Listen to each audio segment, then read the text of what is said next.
Welcome to the Drew and Dan Digress podcast. My name's Drew. I'm Dan. Hey, Dan, episode 18. Almost to 20 after a very, very long time of doing this podcast, then not doing it, then doing it again. Whose So fault is that? it's completely my fault. We actually still have a lost episode, an episode we recorded and then never actually aired. So we'll put that on when it gets closer to the holiday season because that's when we recorded it. Wasn't that the Thanksgiving one? Yeah, it was the Thanksgiving Black Friday one that never saw the light of day. So that's a nice little teaser if you can stick with us until it's relevant again. We've been doing this for almost a year. I We have mean, 20 episodes almost. 6 months, but yeah. I mean, well, yeah, almost a year. Never mind. In any case, we're back and we're slightly more consistent now. So let's jump right into it. E3 has come and gone for another year, the Electronic Entertainment Expo, and I was not super duper excited about much. I mean, Yeah. I'm not.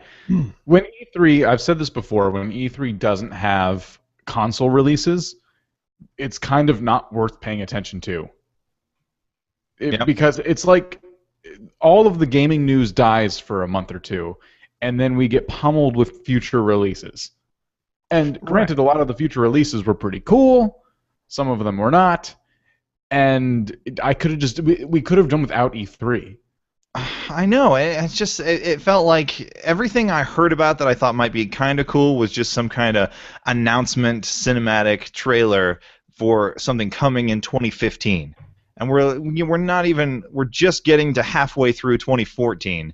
And could you at least have holiday 2014 releases? Like, I would really love to see things like Uncharted 4, even though I don't even have a PS4. I don't have any of the next-gen consoles. But, if they're going to announce cool games, I'd like them to at least get released this year. That'd be nice. Yeah. But I'm right with you there. Like, when there's no console or significant hardware, at least announcement, I'm not super into it. They did have a working demo of Project Morpheus from PlayStation, which is Sony's completely original VR idea that doesn't at all mimic Oculus Rift. And No. not at all. And I heard it was your basic sort of tech demo, what they gave to developers, just kind of showing the basic functions. There was kind of a knight in shining armor training game where you got to hack away at a dummy made of straw, and then there was a Shark Tank kind of thing where you were in the ocean in a cage and a shark was attacking you, and then there was a luge game where you were luging downhill on a road, and from what I heard, it was cool because it's new. But if you had already experienced Oculus Rift at other conventions and things, Sony apparently has a long way to go. Like, there was a lot of motion blur that people didn't see in the Oculus Rift, and the 3D sound was all right, but not quite up to snuff. And there were just enough technical issues to take people out of the experience. And and I know it's just a dev kit and it's really early in the game and it's only going to get better, but do you think that's really the foot that Sony should have put forward? Maybe they were just thinking, well, we need to show some hardware, we need to show something innovative, let's just put what we have out. But I don't. Maybe I'm just one of those fans that wants new stuff and wants cool stuff, and then when they show it, I'm like, well, that sucked. I think that they need another year on that at least. Oculus Rift didn't do anything for a while, and they just developed it quietly and just kept their noses to the grindstone. And Sony, maybe they were working on it before the Facebook acquisition of Oculus Rift, but as soon as Facebook acquires Oculus Rift, all of a sudden Sony has one too. And maybe they kind of rushed it after that, like, ooh, now's the time, we got to jump on this now. Right. And now it's kind of rushed. Yeah, I mean, Sony's like, hey, look, we have this model that's not held together with gaff tape, and it looks really spiffy. So come try it out. Don't listen to those Facebook people. Yeah. Zuckerberg can have that one, but we've got this really cool shiny piece of hardware over here. It may not work that well, but it's here and it's shiny and sleek looking. I was going to ask you about something. It's kind of off topic, but speaking of Facebook, did you hear by chance that the Facebook app is either getting or received an update that allows it to use your phone's microphone No. to detect like music and sounds in your surrounding. And then when you tag a post, you can turn the feature on, and it'll say like, Dan is currently watching Seinfeld. What? Yeah, you might want to Google this one. I saw a YouTube video about it because this bigger YouTuber was going on and saying, I'm deleting my Facebook now, and you should too. And here's What? why. Yeah. I meant to ask you because it's kind of like a big deal, and I just remembered that as you said Facebook. So. Wow. So basically posting your status without really your permission, is that what this is going towards? Like, Well, you give permission for this feature to listen to your surroundings. So Okay. you post a status update, and it tags your show or song in the status update. oh no. And they promise that it's going to stay within their servers and it's not going to go anywhere, that information, but that can't be true because they have to send the information to an outside source in order to tag whatever it is you're listening to. Right. So, I mean, is it always listening? That's the question. Is it That's the fear. And Okay. then people have discovered that certain phones, I guess, don't let you delete the Facebook app. It's just there's no option to delete it. Okay. I mean, it scares people because now you have this app on your phone that maybe without your knowledge is running in the background, and now it can listen to everything you're doing. Wow. And then identify things around you. And then, of course, probably target ads. Oh, I see you like Seinfeld. These DVDs are available for $5.99. Oh man. Okay, so I have an article I found on guardianlv.com, which is I guess called the Liberty Voice. And yeah, they're saying that the new feature is optional and will only record sound if the app is activated by the user. No sound will be stored or shared to Facebook servers. However, the data will be converted into code and saved. So that's a potential privacy issue. In some ways, it's much like apps that are already out there, like Shazam. If I hear a song on the radio that I like, I can have Shazam listen to it and tell me what song it is, and it says here it is, and download it and everything. And I need to disable this, but right now it is linked to my Facebook page, so it'll tell people, who. I guess I don't know if I have to disable it or if people have to go in and unsubscribe to me on Facebook, but it'll tell people that I Shazammed this song and downloaded it or whatever. But so the technology is already out there, but Facebook doing it obviously raises some concerns because Facebook is this ever-growing, all-consuming, data processor that we have now, and the fact that the data is saved. Even though Facebook's saying, no, we promise it's not going anywhere. Unless... You could trust us. Right, yeah. Unless we change our, license agreement to better target ads like they did recently. Yeah. So just because that's how it is for now doesn't mean that's how it's always going to be. That's troubling. It is. And the guy doing the video brought up a really good point. He said, what about those people out there who go, well, I got nothing to hide. I don't care. What do I care? Well, it's against the Constitution. There are people who died for these rights, and we're gonna give up these rights because of social media? That's really troubling. I mean, that's...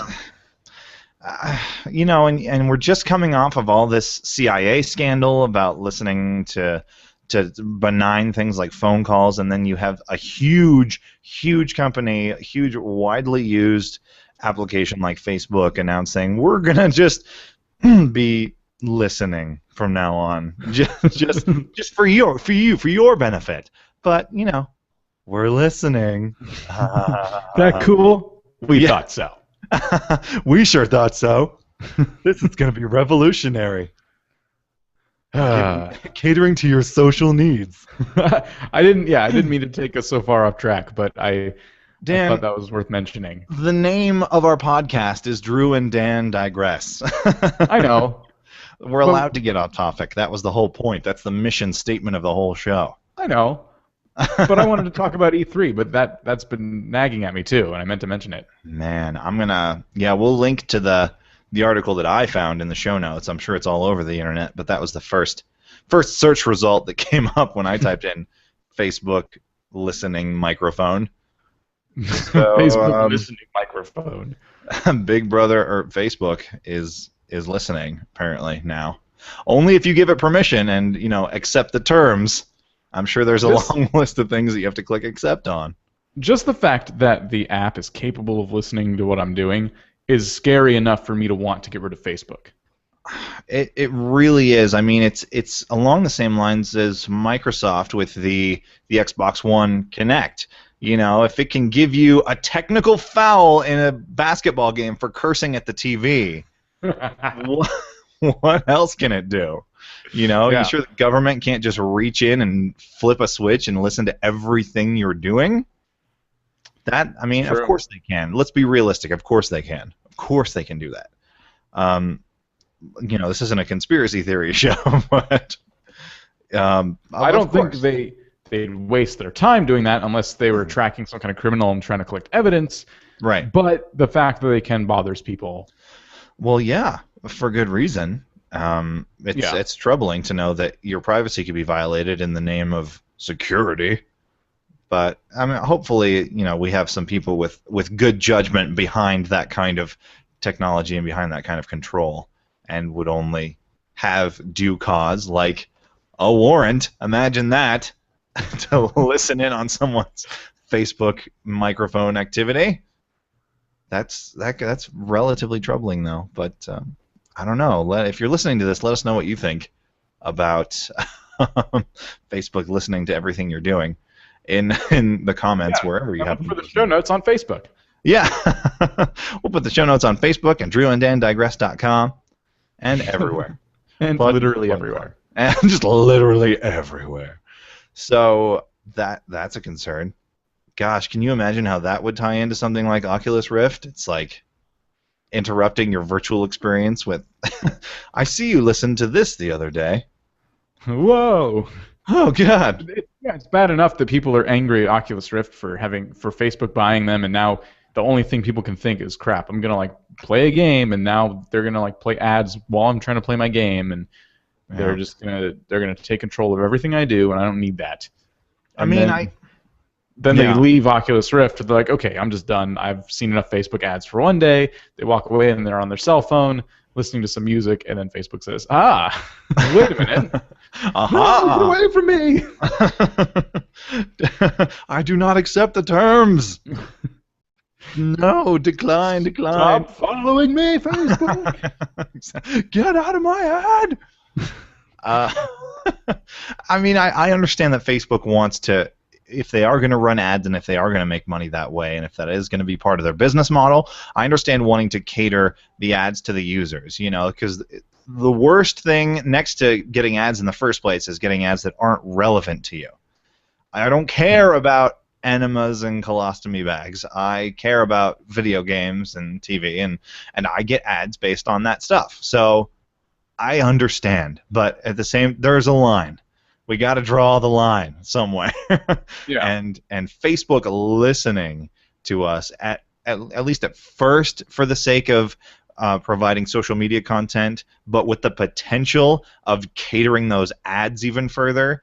I guess it is a sign that we live in America. God bless capitalism. But I just there's a line for me, and I think that might be the line. So. We're encroaching on constitutional rights. Yeah. That's, I'm not a big politics guy, but those are pretty basic human rights. Right. Well, in some ways, we could argue that we crossed that line a long time ago. But anyway, we digress here on Drew and Dan Digress. But what else about E3? I heard that. I heard that they were showing an 8-bit Super Mario Brothers level creator, and I'm kind of surprised it hasn't already been done, but it's kind of cool. I'm sure it's been done, but this one's sanctioned by Nintendo. Right, this one is officially licensed by Nintendo. Mario Maker, I believe, is what it's called. And so people can just make the most crazy, annoying 8-bit Mario levels that they can think of. And I'm sure they'll get shared for all to play. Yeah. And it'll be fun. A little like kind of like Little Big Planet, but in the Mario universe and with a lot less things you can do. Right. Exactly. Limited by 8-bit 1980s technology. You just get to Yeah, be a circa 1980s game developer is basically what it is. It yeah. gives you all the tools and there you go. If I had it, I'd probably make just a crazy hell level that was just all the Goombas riding around on clouds throwing hammers because those were the most annoying enemy on that whole game. God. I feel like Mario developers do a really good job of making the game challenging, and I never get the inspiration to make my own levels because all you can really do is try to take that challenge to a whole new level while also making it possible to beat, otherwise no one's going to want to play it. So you have to find that balance, and it's just a big pain in the ass. I'd rather just play Mario. I know. That's just me. I'm the same way though. Like I've tried level creators in the past. I mean, a long time ago because that's how long ago I decided I was not a level designer. I was a level experiencer.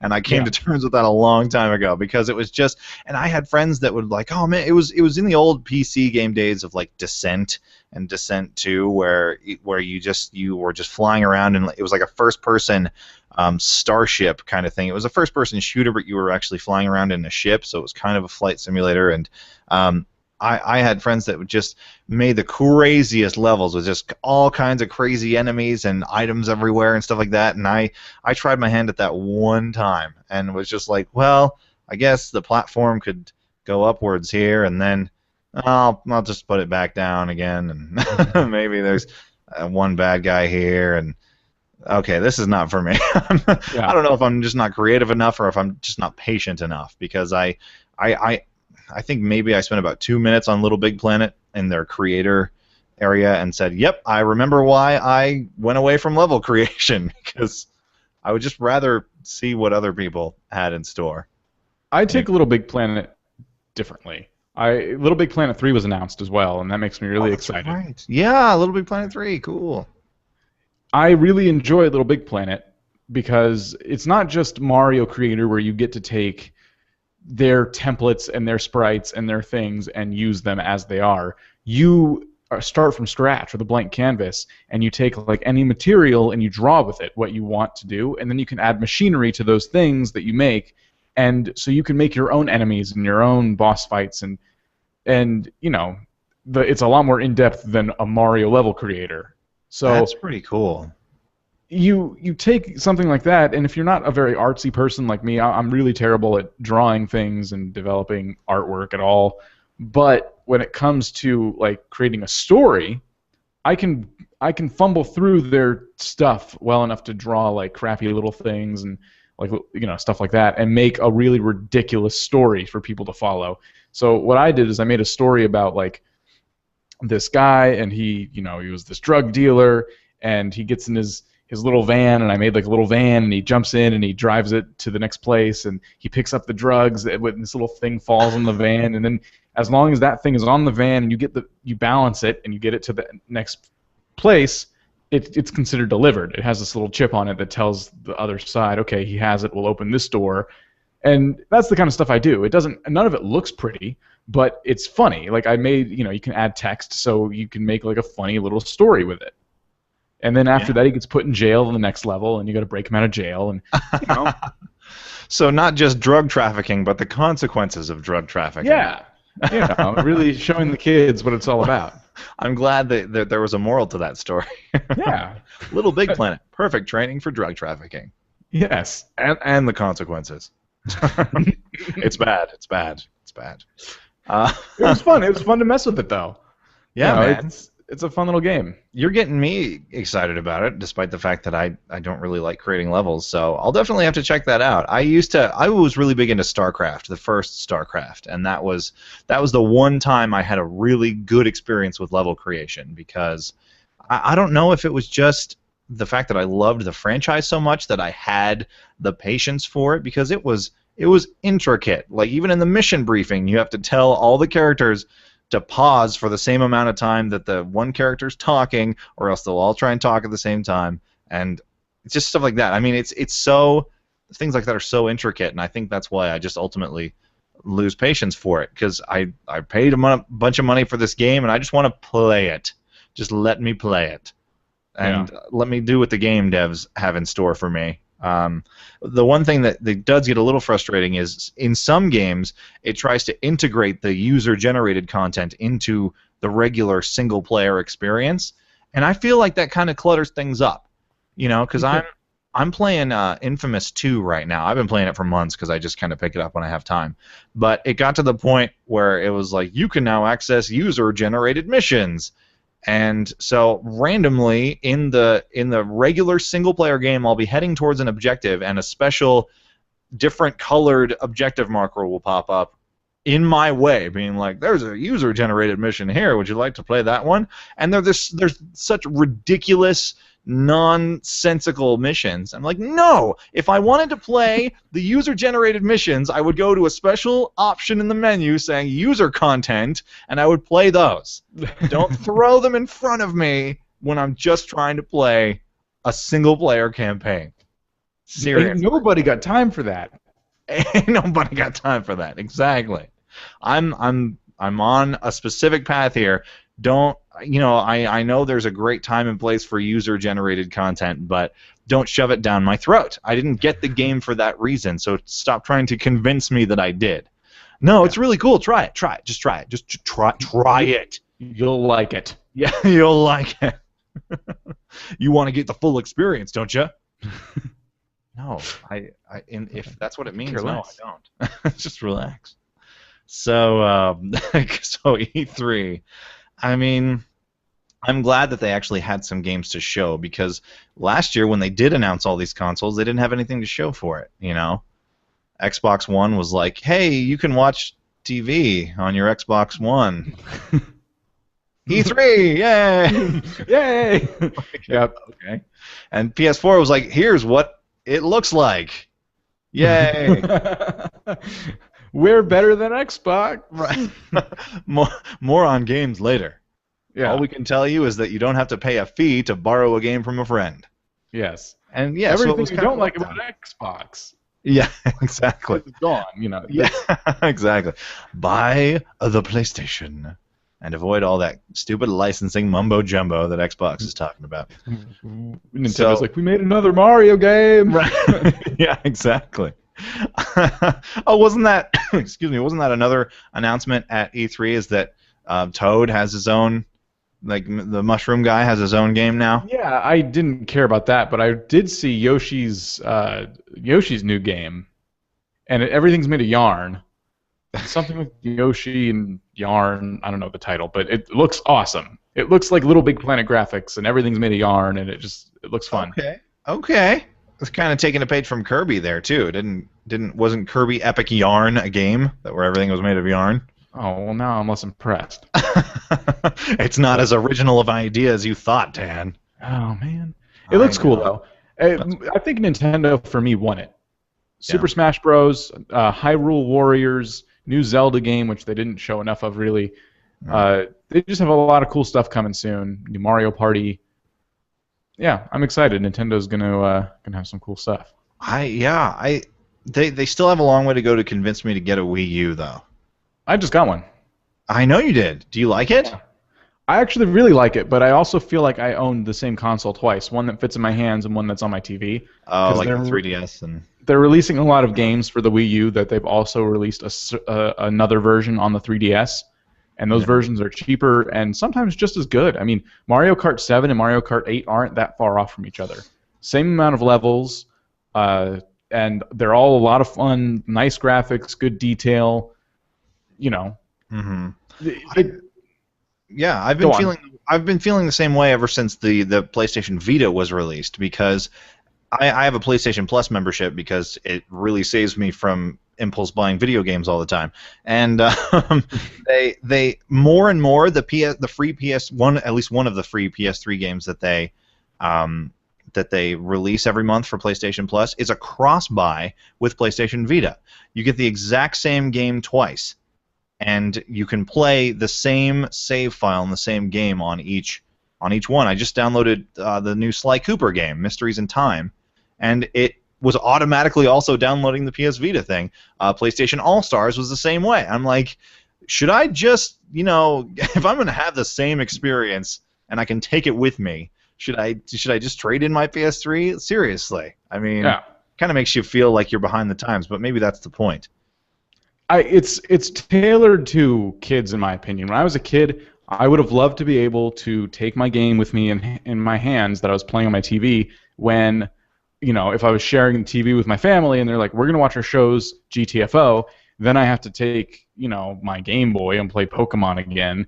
Or it would have been really cool to take, like the Wii U, pretty much every game plays on the screen, on your that handheld screen. In fact, sometimes there's nothing going on that screen, so the same exact thing on the TV is on that little Wii U gamepad. So you could watch the TV or that, but it'd be kind of cool. Like I can see that benefiting a kid who got kicked out of the living room and Right. had to sit there and watch on his or play on his Wii U gamepad. And that's kind of cool. I like those features. Yeah, and I remember that being a major selling point when they first announced it. Was the kid, the older sister comes in and says, "Oh, I want to watch TV," and yeah, the little kid just pushes a button and the whole game is on the Wii U gamepad, and they just go to the room. That's pretty cool because it's seamless. You don't have to save and quit and go start in another room or anything like that. You just push a button and it's there. So that is pretty cool. The gamepad's big and clunky, but it's also not a bad controller. I didn't have any problem playing with my hands a foot across from each other on that big-ass gamepad. It's obviously it could be better, but it's not bad. People were ragging on that thing so much. I'm like, wow, it must be really uncomfortable. Nah, they did a fine job. They did a good job. Yeah. Well, I remember when I first finally got my hands on it at a Best Buy, just a demo. I remember thinking the same thing. This is actually really comfortable. And it's neat that they have a multi-touch display right in the middle of this controller, and I feel like I can still do everything I would do on a normal controller, just with two hands. So I thought that was really cool as well. So I don't know, man. I waited in line for the Wii, and I promised myself I would never wait in line like that, like with that much devotion. Not just physically waiting in line, but never be so devoted as to wait for 24 hours straight for a console ever again. Yeah. So it's hard for me. I don't know if I'm ready to love a console that much again. I'm having a hard time finding the time to play it, but when I do, it's fun. I'm not overbuying games for it. I'm trying to beat the games I have for it, so that way when another game does come out, I don't feel guilty like I do when I buy a Steam game, for example. Right. So I have a Mario U game that comes with it, and I have Mario Kart 8. And I'm trying to beat the Mario U game before I go buy Mario 3D World, which looks like a lot of fun. So, yeah, the console is definitely tailored to kids and family, but they did a good job. It's what the Wii should have been, though, because when the Wii came out and the Xbox 360 and the PS3 came out, those systems were boasting HD and Blu-ray players in them, and Nintendo's like, we're not going to mess with graphics. Like, it's going to look like GameCube graphics. We just wanted to make this console because they were doing it, Right. If they had put a little more time and effort, we would have had the Wii U originally, and Nintendo wouldn't be in the situation they're in now, where they're bleeding out, losing money left and right. I mean, recently they just said, okay, well, we're going to offer this partnership program for people who want to do YouTube videos. You can. We'll go through your channel and make sure you're a family-friendly person, and then we'll give you the okay to make money doing YouTube videos. So you have to jump through their hoops, which is kind of annoying. But now they're also saying, well, no plans for putting Twitch. No one wants to stream Nintendo games. That's ridiculous. Yeah, I would stream me some Super Smash Brothers in a second if I could. Oh yeah. I have to buy special equipment now to stream off the Wii when all the other next-gen consoles have it built in. So that's ridiculous. Yeah, I can't believe that. It's it's obnoxious. It was really obnoxious, their stance on it, and that's a whole nother story. But they were just sitting there like, nah, we're not. No one's interested in that. We're not interested. We don't care about live streaming. It's not that great. Yeah. Just because you don't think it's that great it's going to sell games. So, like, why are you doing this? Man, that's frustrating. I mean, there's got to be more to that, but they're just trying to kind of save face a little bit and think, well, we'll act like it was our idea not to include that. But I don't know. Well, I mean, I like some of the things that the Wii U has done, like when Zombie U. I think Zombie U was even a launch title, and that was cool. How your backpack was on the controller, and the game did not pause while you were looking through your inventory. So Yeah. it was like a real life zombie situation where you have to be mindful while you're looking for that flashlight that a zombie doesn't creep up behind you. Stuff like that I thought is really cool. Just no pausing. When you die, and you start over as another survivor. Like that stuff is kind of cool. So hopefully they do a little bit more with that. But Wind Waker HD did that. They re-released Wind Waker, and I got it for free when I got Mario Kart 8. And that's the same thing. The backpack is on the screen and it doesn't pause the game. I can just sit there and move stuff around, and it's kind of cool. Right, and that is really cool, and it's a lot more realistic that way as well. So well done there. In terms of other stuff at E3, I mean, Dragon Age Inquisition is mildly intriguing, but I'm literally 4 hours into the very first Dragon Age right now, so I'm not as invested in it as other people are. Yeah. But I've heard that it's everything that people wanted from, at least what they showed was everything that people wanted from Dragon Age 2. And actually, they were not very keen to mention Dragon Age 2 at all at E3. So that says something about it. Like, sorry guys, sorry. Everyone forces a sequel every once in a while. I don't know. I mean, I'd still like to play Dragon Age 2. A lot of E3 felt like that. I mean, I know we're running low on time right now, but another thing that bugged people was Sims 4. And, okay, it seems a little bit too soon for Sims 4. What is EA doing now? I went and played The Sims 3 again because it got me itching. And I updated The Sims 3 to find that there's ads on my loading screens. And now in the store, in the game itself, there are special items that have a symbol next to them that stand for Sim Points. And you can get Sim Points by spending real money. So now there's microtransactions built into this game that has endless amounts of expansion packs that release every few months. And, right now you can get all of the Sims expansions for Sims 3 for $450, I think. Oh, my God. Yeah. That's everything. All the content. $450, and they still want to charge you for microtransactions. Yeah, and then The Sims 4, isn't going to have things like pets and stuff in it already installed. No, they're going to re-release pets again the 4th time. Oh my gosh. But it'll be different because it's Sims 4 pets, and maybe they'll add in something like a dragon or something crazy to make it worth buying all over again. No, that's Sims 4 mythical pets.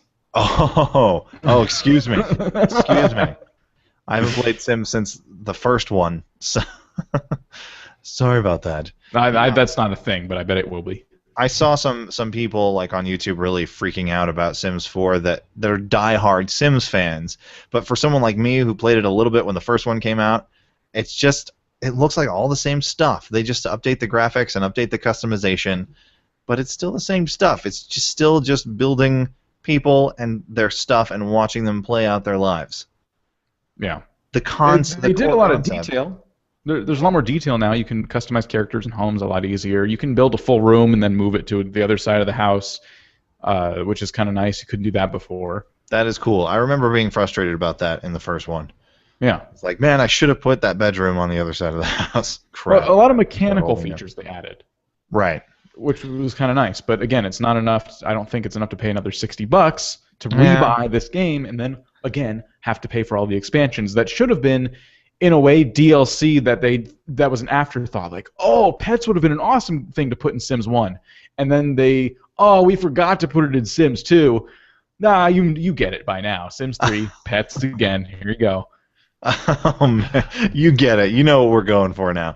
But, man, with this microtransaction thing, to me, the second you start getting into microtransactions, that's when you have to start exploring a free-to-play option. Yeah. Because you can't charge people $60 for a game and then expect them to continue playing or paying money. That's just ridiculous. Free-to-play is somewhat of a different story. Star Trek Online, for example, I have caught myself spending money on that, but it is free-to-play, so I can justify spending $5 every so often. Yeah. Especially support the game. Right, support the game. If you're going to play it and you're going to really enjoy it, then support it to an extent. But don't pay $60 and then charge people on top of that. Yeah. Ugh, frustrating. So overall, E3 sort of underwhelming from my perspective. some cool things, but a lot of stuff that was just trailers that's coming too late or a lot later than I would like it to. I'd love it if they would announce a price drop for the PS4 or something. That'd be great. Didn't really see any of that. They did that for the Xbox. They're going to sell it without the Kinect now. Like, surprise, surprise. Right. Yeah, because they should have done that in the first place, and Sony really cashed in on that by saying, "Oh, well, you don't have to buy the PlayStation 4 camera with the console, and it's $100 less. How about that? Hey." So I think they were Huh? just Huh? yeah. I think Microsoft just wanted to cash in on the early adopters and then say, "Okay, fine, we'll sell it separately, whatever." Yeah. Okay, And but they make more money. right, yeah, exactly. But to me, that doesn't really count. I mean, because maybe it's just because I'm looking towards the PS4 and I just want that more than the Xbox One. But because sorry, but Titanfall alone isn't gonna do it for me. I have that on PC. Right, exactly.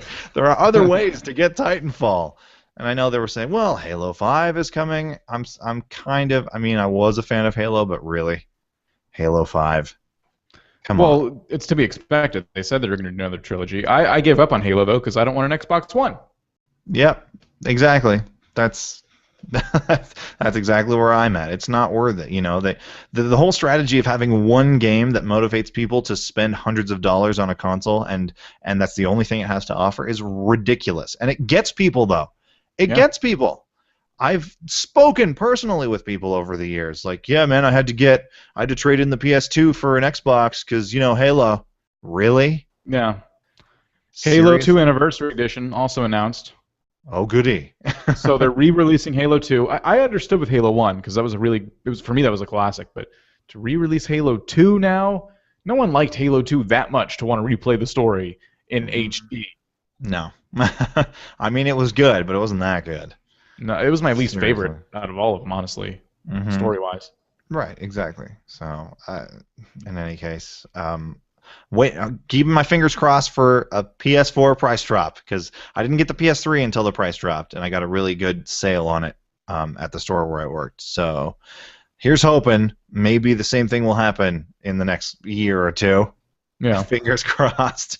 On that note, though, it's time to end. But good show, good talk about E3. Yep. Thanks for listening.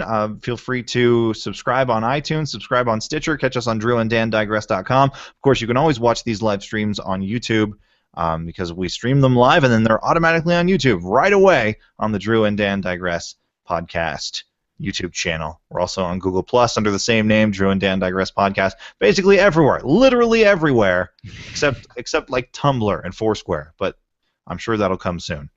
Yeah. You can follow me on Twitter at Son of Cuthbert because my last name is Cuthbertson. In case you didn't know, you can follow Dan at VortacVids because Dan does a whole bunch of other cool YouTube stuff under that alias.